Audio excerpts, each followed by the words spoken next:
তোমরাই জগতের লবণ ও আলো স্বরূপ। মতি 5:13-16 তোমরা যেন এই পৃথিবীর নুনেরই মতো, কিন্তু নুনের নিজস্ব স্বাদটা যদি একবার নষ্ট হয়ে যায়, তাহলে কি করেই বা তাকে আবার নোনতা করা যাবে? সুতরাং তা আর কোনো কাজেও লাগবে না।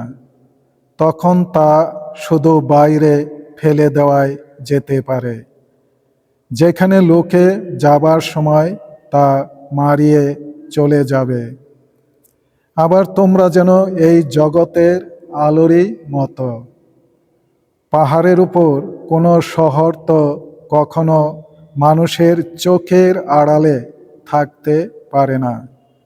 বাতি জ্বালিয়ে লোকে তো কখনো ধামার নিচে রাখে না, তা রাখে বাতি দানেই।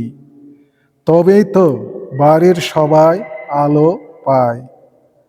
মানুষের সামনেও তোমাদের আলো তেমনিভাবেই উজ্জ্বল হয়ে জ্বলুক, যাতে তোমাদের সৎকর্ম দেখে সকলেই তোমাদের স্বর্গনিবাসী পিতার বন্দনায় মুখর হয়ে ওঠে। প্রভুর বাণী।